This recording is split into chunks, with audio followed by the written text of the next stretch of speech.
بسم اللہ الرحمن الرحیم الصلاۃ والسلام علی رسولہ الکریم وعلی آلہ وصحبہ اجمعین۔ تبلیغ کا کام 1926 میں مولانا الیاس صاحب رحمۃ اللہ علیہ نے شروع کیا۔ نظام الدین ایک چھوٹی سی مسجد تھی، چھوٹی سی بستی تھی، اور یہ دلی کا قبرستان تھا۔ ہمایوں کا مقبرہ یہی ہے، اور میں 2 دفعہ گیا ہوں، بہت بڑا قبرستان۔ تو اب وہ مل گئے ہوں گے نظام الدین اور دہلی آپس میں، پہلے کچھ فاصلہ تھا بیچ میں، ایک الگ بستی تھی نظام الدین اولیاء۔ تو مولانا الیاس صاحب رحمۃ اللہ علیہ وہاں، ان کے والد مولانا اسماعیل صاحب تھے، وہ کاندھلہ چھوڑ کے اور نظام الدین کی بستی میں آ کے ڈیرا لگا دیا۔ انہوں نے پہلے میواتیوں سے دوستی لگائی، وہ جو آپ نے پتہ نہیں سنے کہ نہیں، حقہ تازہ کر کے راستے میں بیٹھ جاتے تھے، کہتے آؤ بھائی حقہ پیو۔ تو پھر ان سے کہتے کہ تم لوگ کہاں جا رہے ہو؟ وہ کہتے کہ وہ جا رہے ہیں دہلی، مزدوری کرنے جا رہے ہیں۔ کتنے پیسے لوگے؟ 2 آنے کا 2 آنے میں دیتا ہوں اور میرے پاس مزدوری کرو۔ تو وہ جاتے تو ان کو وضو سکھاتے، نماز سکھاتے، ضروریات دین سکھاتے تھے۔ یہاں سے میواتی قوم اور اس گھرانے کا تعلق شروع ہوا۔ ان کے انتقال کے بعد ان کے بیٹے تھے مولانا محمد صاحب، پہلی بیوی سے، وہ تشریف فرما ہوئے۔ تو وہ کوئی 20 برس رہے، کوئی 1898 میں ان کا انتقال ہوا۔ تو پھر مولانا الیاس صاحب 1926 میں تبلیغ کا کام شروع کیا، اور بالکل نہ سمجھ میں آنے والی بات تھی، عوام کے بھی، خواص کے بھی، نہ اپنوں نے تائید کی نہ غیروں نے تائید کی، کسی نے بھی اس کو قبول نہیں کیا۔ فکراً، ذہنی طور پر اس ترتیب محنت کو سب نے رد کر دیا، سوائے 2 شخصیات، ایک مفتی کفایت اللہ صاحب اور ایک مولانا حسین احمد مدنی صاحب رحمۃ اللہ علیہ۔ وہ بھی صرف اتنا کہ بات تمہاری ٹھیک ہے، کرے گا کون؟ تو ان 2 حضرات کی صرف ذہنی تائید تھی بس۔ تو اللہ کو منظور تھا آخر زمانے میں دین کو زندہ کرنا۔ اس سے پہلے جتنے دین کے کام چل رہے تھے ان میں بڑے کام 2 تھے، ایک مدارس اور ایک خانقاہیں۔ مدارس اور خانقاہیں صرف طلب والوں کے لیے، بے طلب کے لیے نہ آج کے دور میں بھی مدرسے میں کوئی گنجائش ہے، نہ خانقاہ میں کوئی گنجائش ہے۔ جو طلب لے کر آتا ہے، جو سیکھنا چاہتا ہے، اس کے لیے مدرسہ میں گنجائش ہے، اور مخصوص عمر ہے، ہر عمر میں نہیں آ سکتا۔ اور تصوف میں بھی ایسے ہی ہے کہ جو استفادہ کرنا چاہتا ہے تو اس کے اندر طلب ہونی چاہیے۔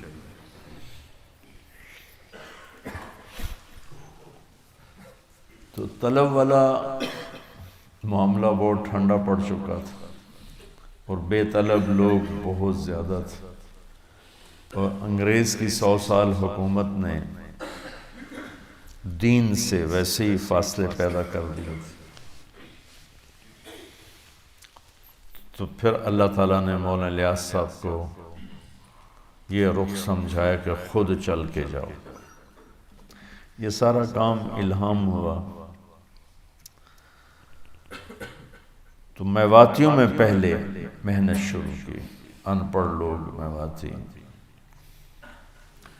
جس جماعت کو حضرت تھانوی کے پاس بھیجا تھا مولانا صاحب نے، اس کے ایک صاحب جو لمبی عمر پائی، زندہ رہے، میں نے ان کی زیارت کی، میاں جی دین محمد میواتی تھے، اور ایسے داعی تھے جب وہ اللہ کو بولتے تھے نا دل ہلا کے رکھ دیتے تھے، اور رہتے تھے قصور کے پاس، لیکن پتوں کی تک اپنے گدھے پہ جایا کرتے تھے، لاہور جاتے تھے اپنے گدھے پر، ساری زندگی کھوتے کی سواری۔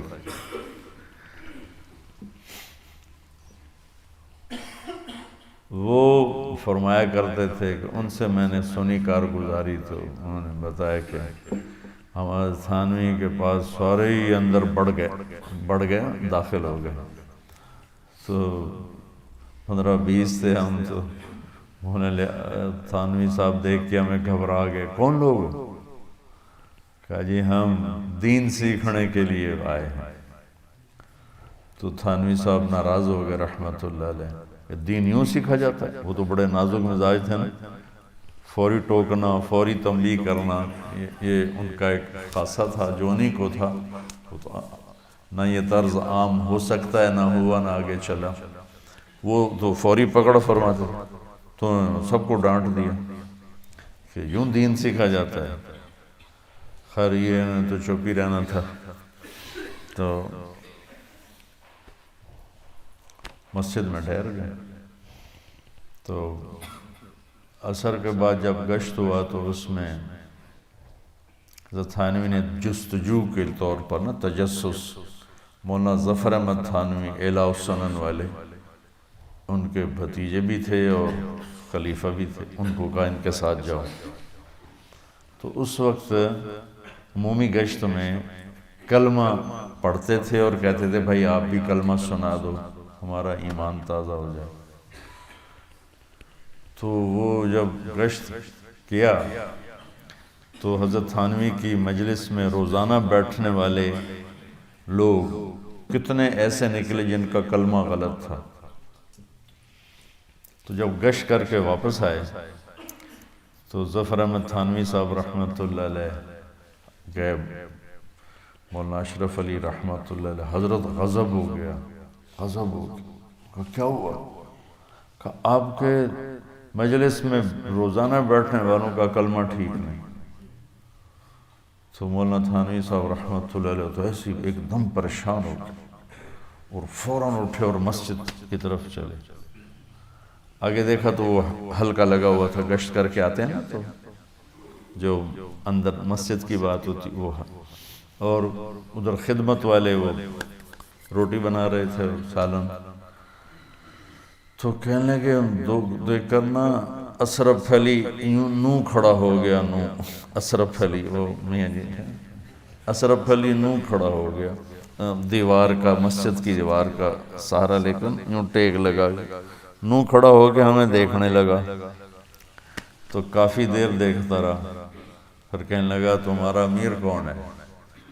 تو ہم نے کہا یہ ہے، تو اس کو بلایا تو اس نے مولانا ہمیں 5 روپے دیے، 5 روپے، کہ میں تمہاری روٹی پکا نہیں سکتا، بوڑھا ہو گیا ہوں، یہ میری طرف سے آپ لوگ ضیافت قبول کرو۔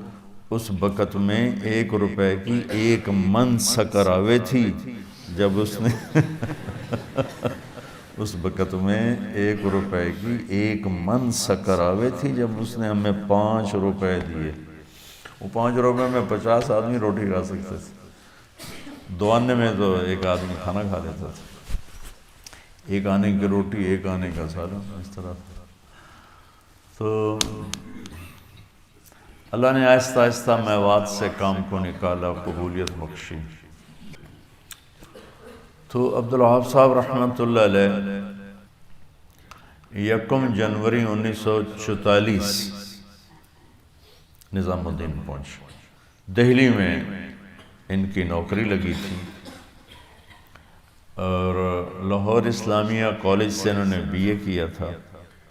وہ شروع سے مزاج فطرت میں اہل اللہ کی صحبت اور ان کی سنگت دل میں اللہ نے ڈالی تھی۔ یہاں رہتے ہوئے یہ حضرت مولانا احمد علی لاہوری رحمۃ اللہ علیہ کے درس میں روزانہ شرکت کیا کرتے تھے۔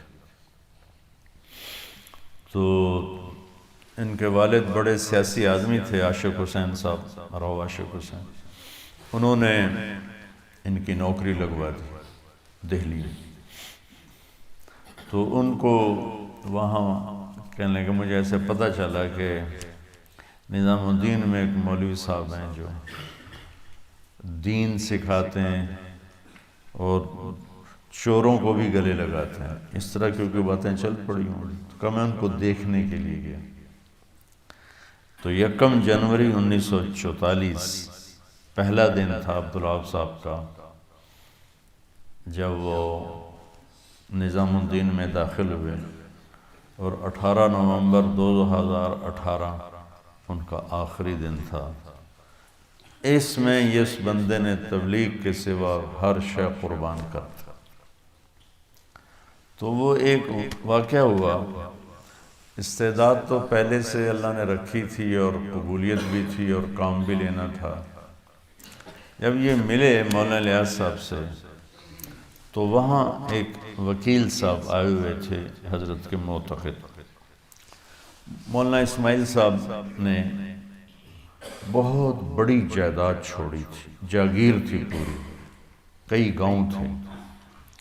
تو وہ وکیل آ کر ان سے کہہ رہا تھا، حضرت آپ صرف عدالت میں ایک دفعہ پیش ہو جائیں اور اتنا کہہ دیں کہ میں محمد اسماعیل کا بیٹا ہوں، باقی سارا کام میرا۔ اس کے بعد آپ پورے اس کیس میں ایک دفعہ بھی نہیں آئیں گے، اور میں ساری آپ کی جائیداد چھڑوا کے آپ کو دلا دوں گا۔ تو مولانا الیاس صاحب نے فرمایا کہ دیکھو وکیل صاحب، میں نے اپنی زندگی اس مبارک کام کو دی ہے، میں اپنی سوچ کا، فکر کا ایک ذرہ بھی کسی اور چیز کو نہیں دے سکتا۔ مجھے نہیں چاہیے جائیداد، گاؤں تھے کئی گاؤں، مجھے نہیں چاہیے جائیداد۔ تو عبدالوہاب صاحب اللہ کی طرف سے چنے ہوئے آدمی تھے، پہلے دن آئے، نہ تبلیغ کا پتہ، نہ اس محنت کا پتہ۔ تو کہنے لگے، ایک دم میرے دل پر وہ بات ایسی لگی کہ میں نے کہا عبدالوہاب تو بھی ایسا بن کے دکھا کہ اس مبارک کام کے لیے تیری سوچ اسی کی ہو جائے اور کسی کی نہ ہو۔ تو ایسے مجھے خیال آیا، اس خیال کو وجود میں لانے کے لیے انہیں 74 برس لگا تھے۔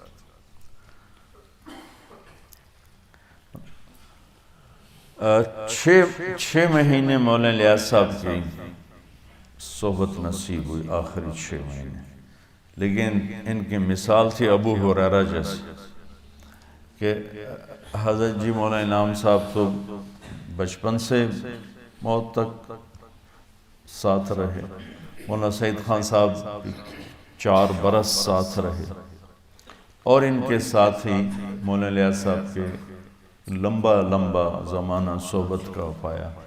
عبدالوہاب صاحب نے صرف 6 ماہ پائے، لیکن سب سے زیادہ مولانا الیاس صاحب کی باتیں عبدالوہاب صاحب سنایا کرتے تھے۔ مولانا انعام صاحب کی تو ویسی عادت بہت کم بولنے کی تھی۔ مولانا سعید خان صاحب رحمۃ اللہ علیہ کے ساتھ میں 12 برس رہا، عبدالوہاب صاحب کے ساتھ 50 برس، 48 سال ہو گئے۔ تو مولانا الیاس صاحب کی اتنی باتیں سناتے تھے تو مجھے حضرت ابو ہریرہ یاد آ جاتے تھے کہ جو آئے سب سے آخر میں، آخری صحابہ میں ہیں، اور سب سے زیادہ حدیثیں حضرت ابو ہریرہ کی طرف منقول ہیں کہ وہ اصحاب صفہ میں جا بیٹھے، نہ کھانے کی پرواہ نہ گھر کی پرواہ، اور سارا دن بس منتظر رہتے تھے۔ تو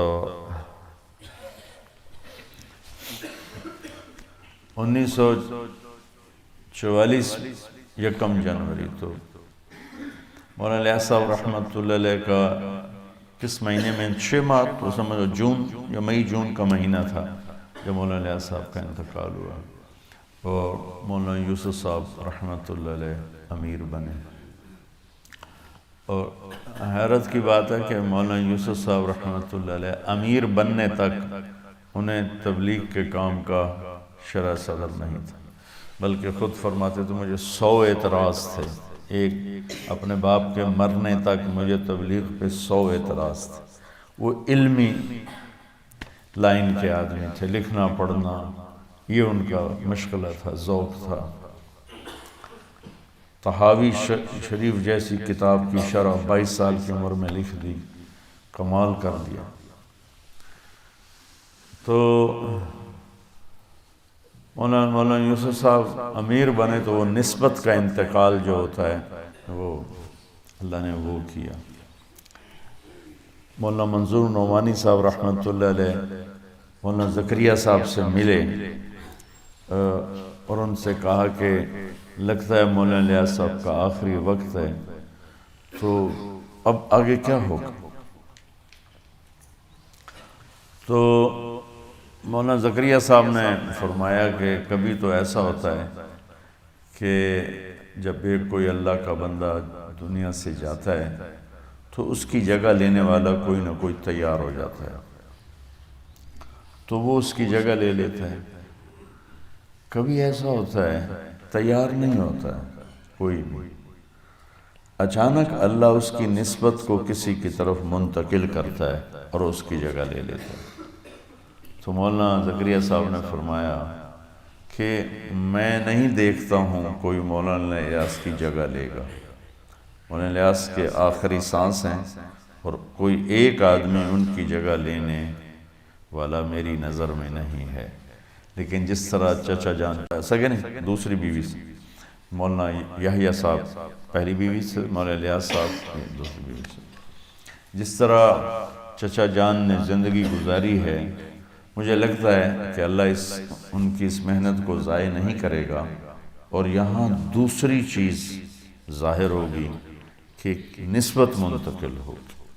اب وہ جس کی طرف بھی منتقل ہوگی وہ یہ جگہ سنبھال لے گا۔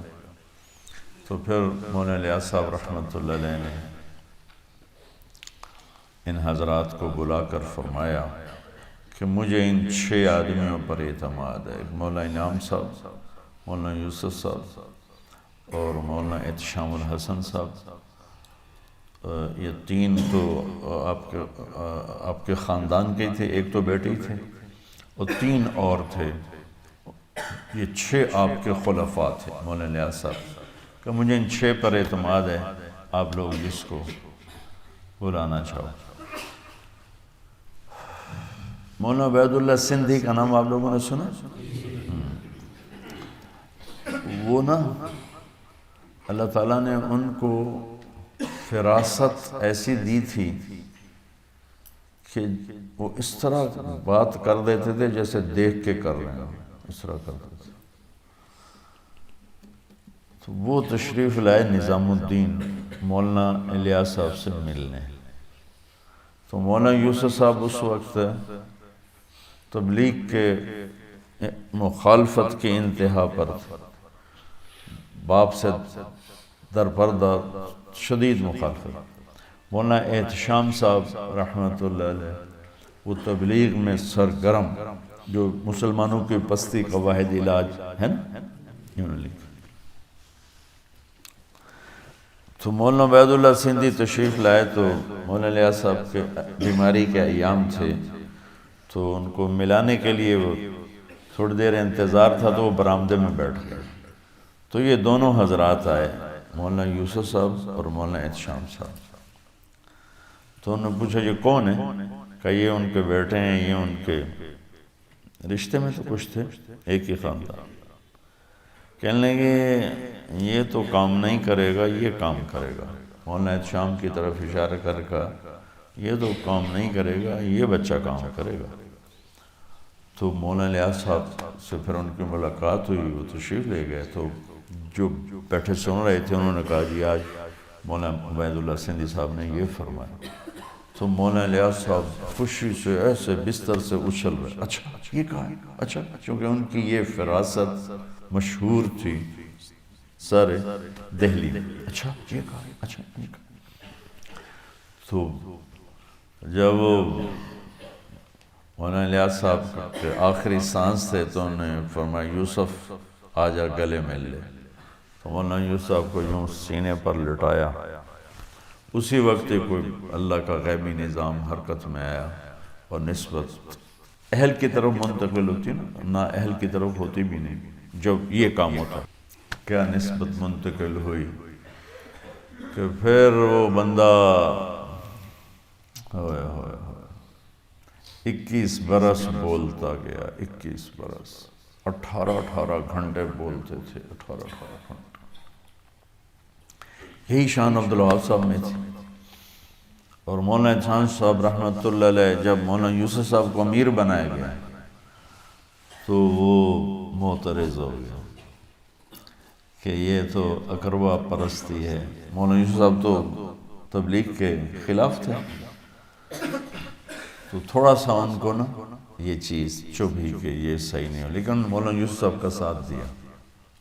لیکن جب مولانا انعام صاحب امیر بنے، مولانا انعام صاحب تو بولتے ہی نہیں تھے، خاموش رہتے تھے، تو پھر وہ تبلیغ سے کٹ گیا مولانا شام صاحب، اور تبلیغ کے خلاف رسالہ لکھا۔ یہ شاید آپ بہت کم بچوں کو معلوم ہے، تبلیغ کے رد میں پھر رسالہ لکھا۔ اللہ تعالیٰ سے حسن کیا ہے سیرت بھی مانگو اور حسن خاتمہ بھی مانگو۔ خیر تبلیغ کی مخالفت سے کوئی سوء خاتمہ نہیں ہوتا، وہ بہت بڑے اللہ والے تھے، بڑے اہل اللہ میں سے تھے۔ بس تبلیغ کے بارے میں منقبض ہو گو مولانا عبید اللہ سندھی والی بات کہ یہ بچہ کام نہیں کرے گا، یہ کام کرے گا، وہ اللہ نے ثابت کر کے دکھائے۔ تو مولانا لیاس صاحب کے مرنے پر عبدالوہاب صاحب نے نوکری سے استعفیٰ دے دی اور نظام الدین آ کے پڑھ گئے۔ تو ان کے باپ آئے اور مولانا یوسف صاحب سے کہا کہ یہ دیوانہ ہو گیا ہے، اس کو گھر بھیجو، نوکری چھوڑ دی۔ تو مولانا یوسف صاحب نے ان کو بلایا اور کہا بھئی جاؤ نوکری کرو، اور ان کے باپ کو خوش کیا۔ اچھا وہ چلے گئے تو بلا کے کہا ڈٹے رہو، ڈٹے رہو۔ اگر ان کو نوکری پر بھیج دیتے تو آج عبدالوہاب یہ عبدالوہاب تو نہ ہوتا۔ میری زندگی میں یہ سب سے بڑا جنازہ میں نے دیکھا تھا جنید کا رحمۃ اللہ علیہ۔ پھر جنید کا جنازہ تو بالکل چڑیا بن گیا ان کے سامنے۔ توبہ توبہ توبہ، اگر سارے لوگوں پہنچ جاتے جو رہ گئے ہیں تو یہ رائمنڈ کا جتنا میدان ہے نا، اس میں کھڑے ہونے کی جگہ نہیں ہونی تھی، اتنے لوگ آ رہے تھے۔ تو باپ نے ان کو پھنسانے کے لیے ان کی شادی کی اجازت چاہیے مولانا یوسف صاحب سے۔ انہوں نے کہا بھی شادی تو کرو، سنت۔ عجیب بات بتاؤں، شادی کی اور پہلی رات ہی بیوی سے کہا مجھے ایک کام کرنا ہے، جب تک دنیا میں ہدایت نہ آئے میں نے کسی کام میں نہیں لگنا، تو مجھے معاف کر۔ لیکن اللہ لوگوں کو چنتا ہے جب کسی کام کے لیے، پھر ان کو اسی میں وہ گم کر دیتا ہے۔ عبدالوہاب نہ ہوتے تو رائمنڈ کا مرکز نہ ہوتا۔ ایک آدمی کے سر پہ صحرا ہے رائمنڈ کا مرکز، ایک۔ تو پھر نظام الدین میں ڈیرے ڈال لیے۔ فرمایا کرتے تھے ایک جوڑا ہوتا تھا تو وہ میلا ہو جاتا تو میں رات کو غسل خانے میں جا کے اسے دھوتا، اور دھو کے پھر اسے گیلے کوئی پہن کے آ گئے مسجد میں پنکھے کے نیچے بیٹھ جاتا تھا، پھر پنکھے کی ہوا سے وہ جوڑا خشک ہوتا تھا، دوسرا جوڑا میرے پاس نہیں ہوتا تھا کہ میں ایک دھو لوں اور ایک پہن لوں۔ اس طرح صورتحال بنی۔ 2-3 سال میں چلتے چلتے چلتے انڈیا میں تو ایک فضا بن گئی، میوات کے باہر بھی کام چل پڑا۔ 47 میں ملک تقسیم ہو گیا۔ ملک تقسیم ہوا تو بہت سے لوگ وہیں رہ گئے، بہت سے آ گئے۔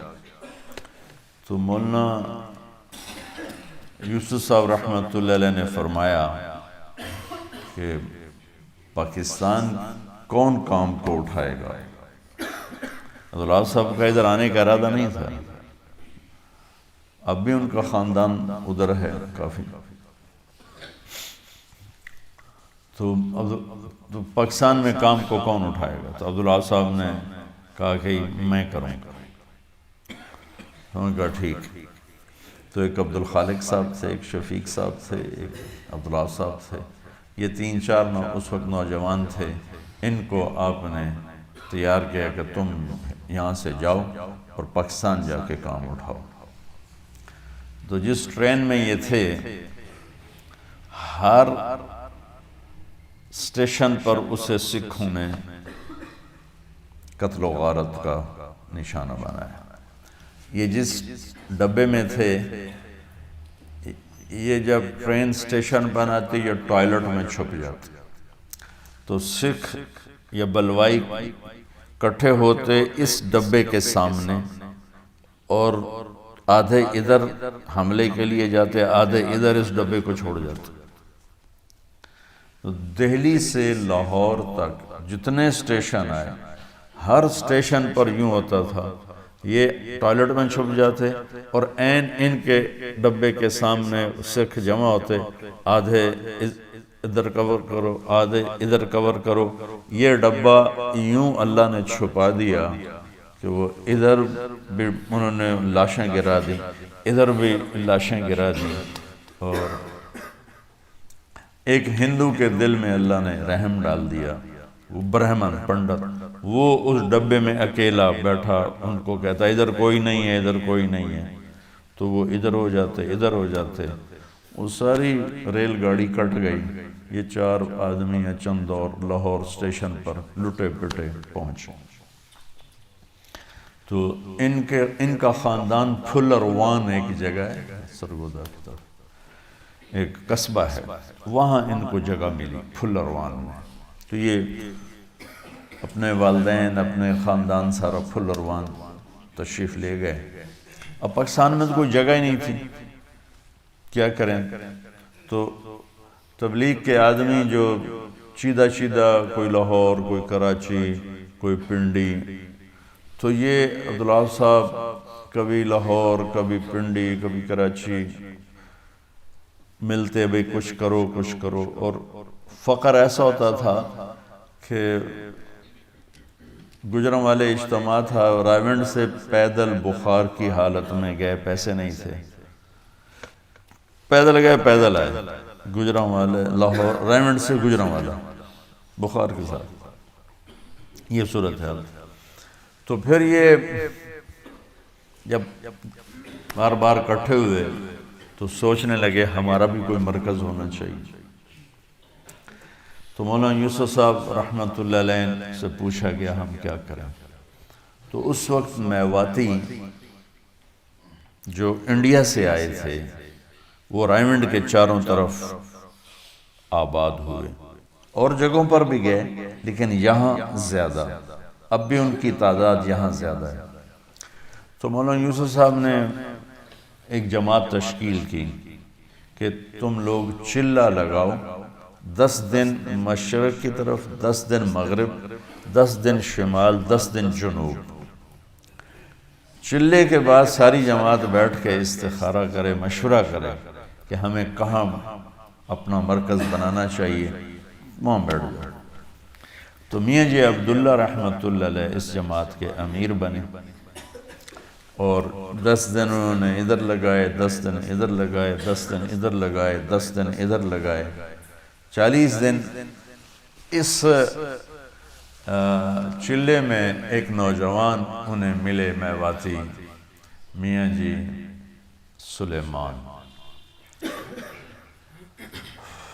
ان کو میاں جی عبداللہ رحمۃ اللہ علیہ نے کہا، وہ حافظ تھے، کہ ہم دین کا بڑا مرکز بنا رہے ہیں، تم بھی آ جاؤ، تمہیں امام بنائیں۔ ان کا نکاح مولانا الیاس صاحب نے پڑھایا تھا، تو وہ بھی ساتھ ہو گئے، حافظ سلیمان صاحب، جو بعد میں رائمنڈ مرکز کے امیر رہے 1953 سے لے کر 1994 تک۔ تو یہ سارے چلہ لگانے کے بعد جمع ہو گئے، بھئی کہاں بیٹھے؟ تو سب نے مشورہ کیا، تو یہ طے ہوا کہ رائمنڈ میں بیٹھے۔ تو رائمنڈ ریلوے اسٹیشن سے ریل گاڑی جب آگے جاتی ہے کوٹ راجہ کشن کی طرف، اس طرف لاہور کی طرف نہیں، تو آگے سیدھے ہاتھ ہی پلیٹ فارم سے اترتے ہی ایک مسجد ہے۔ اس مسجد میں ہم نے کئی دفعہ جمعرات کی جماعت لے کر گئے، وہاں شب گزاری کی، وہاں انہوں نے ڈیرہ ڈال دیا۔ اور میاں جی عبداللہ رات کو اتنا تڑپتے تھے، روتے تھے کہ محلے والے صبح پوچھتے رات کون بیمار تھا؟ آپ کے ساتھیوں میں بڑے رونے کی آوازیں آ رہی تھیں۔ وہ میاں جی عبداللہ ہوتے تھے، وہ بیمار نہیں تھے۔ وہ حافظ سلیمان صاحب فرمانے لگے کہ وہ تہجد پڑھنے کے بعد نا زمین پہ سے لوٹ پوٹ ہوتے تھے، جیسے چھوٹا بچہ ضد کرتے ہوئے لوٹ پوٹ ہوتا ہے، تو کہتے یا اللہ ہدایت دے دے، یا اللہ ہدایت دے دے، یا اللہ ہدایت دے۔ تو یہ چند لوگ ہوتے تھے، سارے میواتی، ایک عبدالوہاب صاحب غیر میواتی ہوتے تھے۔ بستی کے لوگوں نے مسجد سے نکال دیا۔ تو پھر انہوں نے ریلوے اسٹیشن کراس کر کے قبرستان تھا، اس میں ایک چھپر تھا کسی ملنگ کا، ملنگ چلا گیا تھا، وہاں ڈیرہ ڈال دیا۔ کچھ 6 مہینے وہاں رہے، تو وہاں سے پھر بستی والوں نے نکال دیا۔ تو پھر یہ ایک اور مسجد میں جا کے بیٹھے، وہاں سے بھی 6 مہینے بعد نکال دیا۔ اب کیا کریں، کدھر جائیں؟ تو یہ جگہ جو موجودہ ہے، یہ ہندوؤں کا شمشان، مرگھٹ، جہاں آ کے ہندو مردے جلاتے تھے، یہ جگہ اس کے لیے تھی۔ تو قریشی شفیع صاحب رحمۃ اللہ علیہ جو پہلے امیر تھے پاکستان کے، ان کے پارٹنر تھے دین محمد صاحب، دین محمد صاحب۔ گورنر جنرل غلام محمد، قائد اعظم کے بعد جو بنے غلام محمد، وہ ان کے قریبی رشتہ دار تھے۔ تو انہوں نے غلام محمد سے رحمت اللہ علیہ سے یہ رائمنڈ کا ٹکڑا الاٹ کروا دیا میاں جی عبداللہ کے نام۔ تو انہوں نے اس کو کر دیا مرکز کے نام۔ تو جب اس طرح یہ مسلسل نکالے گئے، تو 1951 میں یہ سارے 15 شعبان کو جمع ہوئے، جتنے بھی پرانے لوگ تھے، چند 15-20، کبھی مشورہ کرو کہ اب مرکز بنایا، کبھی ادھر جاتے ہیں کبھی ادھر جاتے ہیں۔ تو 15 شعبان کو سب جاگے، روزہ رکھا، اور اس کے بعد سارے بیٹھے، مشورہ ہوا۔ تو اللہ نے ان کے دل میں ڈالا کہ رائمنڈ اسٹیشن کے اس جزر، یہ جگہ، یہاں ہمیں اپنا اڈا بنانا چاہیے۔ اور ادھر یہ جگہ الاٹ بھی ہو گئی تھی جی عبداللہ کی طرف سے، تو انہوں نے آگے دے دی۔ تو یہاں ایک چھپر بنا لیا، اور اس میں یہ سارے مل کے بیٹھ گئے۔ 51-52 9 جولائی 1953 پہلا اجتماع طے ہوا، مولانا یوسف صاحب کی آمد، اور میواتیوں میں یہ شور مچا ہوا تھا کہ مولانا یوسف صاحب آ رہے ہیں، سب کو واپس لے جائیں گے ہندوستان۔ جو یہاں سے ادھر گئے ان کا وہاں دل نہیں لگتا تھا، جو وہاں سے ادھر آئے ان کا یہاں دل نہیں لگتا تھا۔ وطن چھوڑنا کوئی آسان تو نہیں ہوتا ہے۔ 82 کی بات ہے، میں انڈیا گیا اکیلا، ٹرین میں تھا تو جالندھر سے رش چڑھا، لوگ کھڑے ہو گئے، تو ایک نوجوان سا تھا، وہ جوان تھا، نوجوان تو نہیں تھا، وہ کھڑا ہوا تھا، تو میں ایک سکھ کو دعوت دے رہا تھا، تو میری غور سے نہ سنتا رہا، تو مجھ سے انگریزی کہتا فرام ویئر یو آر، میں کہا فرام پاکستان، تو پھر کہنے لگا فرام ویئر ان پاکستان، میں کہا ملتان، فرام ویئر ان ملتان، میں کہا وائی آر یو آسکنگ، کیوں پوچھ رہے ہو؟ کہا I am from Multan, a small town Tulamba. جب تلمبا گیا تو میں ہنس پڑا، تو پھر اردو میں بولا ہنسے کیوں ہو؟ میں نے کہا آئی ایم فرام تلمبا۔ کہنے لگا آپ اپنی بولی بولیے۔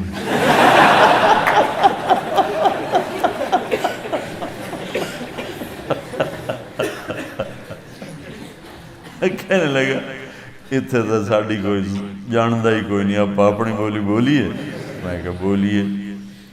اس نے پیچھے اس کی بہن مجمع میں پھنسی کھڑی تھی، ایجڈ عمر رسیدہ، اس نے اس کو جا کے بتایا کہ تلمبے کا ایک لڑکا بیٹھا ہوا، وہ تو آئی شیرنی کی طرح تھی بھی ایسی ہیوی ویٹ، اس نے ایک ادھر پھینکا، ایک ادھر پھینکا، ادھر پھینکا۔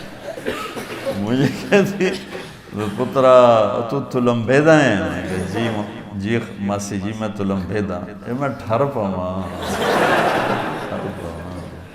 اس نوجوان کا نام تھا رام سروپ چگ، رام سروپ چگ۔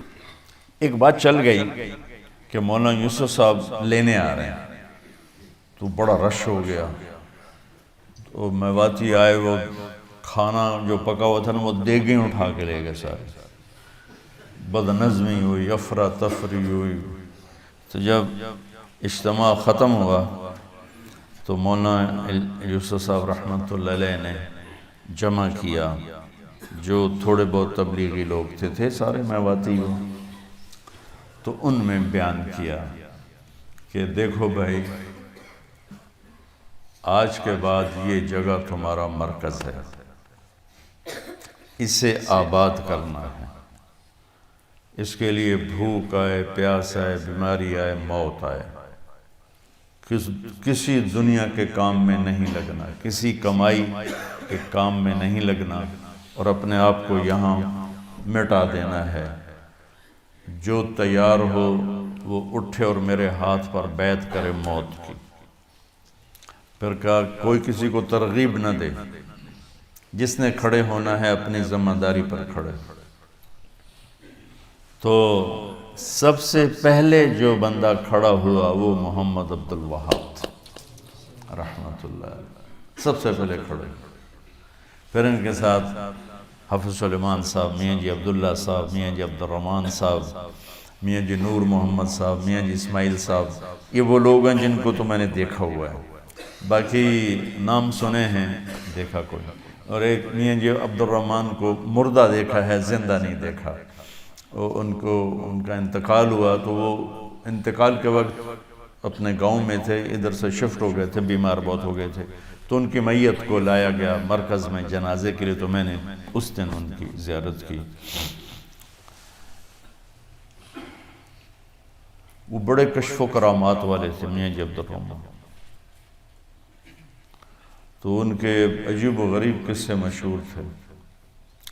تو عبداللہ صاحب نے کھڑے ہو کر، جو کھڑا ہوتا نا تو اس کو آگے بلاتے اور پھر اس سے یہ کہلواتے کہ میں کسی کام میں نہیں لگوں گا سوائے اس مرکز کی آبادی اور تبلیغ کے۔ بھوک آئے گی برداشت کروں گا، پیاس آئے گی برداشت کروں گا، بیماری آئے گی برداشت کروں گا، کسی کام میں نہیں لگوں گا۔ یہ دہروا کر الگ باہر بٹھا دیتا۔ مولانا کی نظر پڑی میاں جی محراب رحمۃ اللہ علیہ، وہ مشتاق صاحب رحمۃ اللہ علیہ ہوتے تھے ہمارے مقیمین میں سے، آپ نے نام سنا ہوگا، دیکھا بھی ہوگا، ان کو تیار کر رہے تھے تم نام دو، تو مولانا یوسف صاحب کی نظر پڑ گئی، انہوں نے اتنے زور سے ڈانٹا میاں جی محراب کو کہ میں نے پہلے نہیں کہا تھا کسی کو تیار نہیں کرنا، کل جب بھوک آئے گی نا تو پھر یہ تمہیں گالیاں دے گا کہ مجھے اس نے پھنسا دیا، کوئی کسی کو تیار نہ کرے۔ تو 18 آدمی کھڑے ہوئے، 19ویں آدمی بھائی مشتاق صاحب بنے 2 سال کے بعد 1955 میں، یہ کراچی میں ہوتے تھے، 1955 میں یہ کراچی چھوڑ کر یہ بھی رائمنڈ آ گئے، اور 18 سے 19 لوگ یہ ہوئے 19 ان لوگوں نے اس کشتی کو کھینچا۔ پھر اس میں جو موت تک یہیں پڑے رہے وہ میاں جی نور محمد، میاں جی اسماعیل، حافظ سلیمان، میاں جی عبداللہ، مشتاق صاحب، عبدالوہاب صاحب، میاں جی عبدالرشید۔ میاں جی عبدالرشید نابینا تھے، جنہوں نے زندگی دی نا کہ نابینا تھے، اور وہ مسجد کے ایسے جیسے یہ کونا ہے نا، یوں ایک کونا تھا مسجد کا پرانی، اس کونے میں ان کا بستر ہوتا تھا، طالب علم مہینہ کی ڈیوٹی سے ان کو کھانا پہنچاتے تھے، باقی ہر جگہ مرکز میں آنا جانا وہ اپنی لاٹھی سے کرتے تھے، کسی ان کو سہارے کی ضرورت نہیں ہوتی تھی۔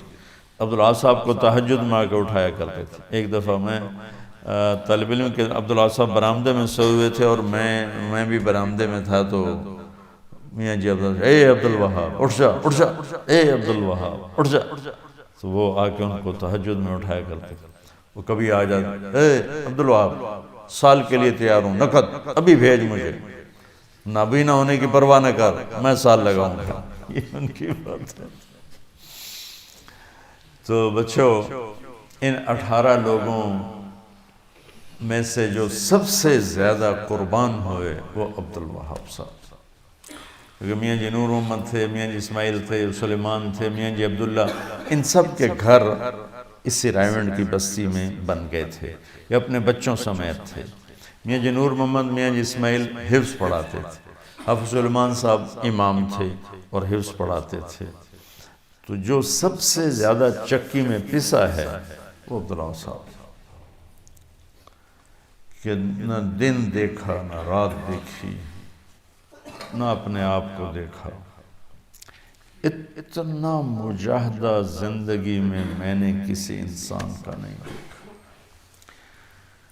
اور فنائیت تھی مولانا الیاس صاحب والی، آنکھوں دیکھا بتا رہا ہوں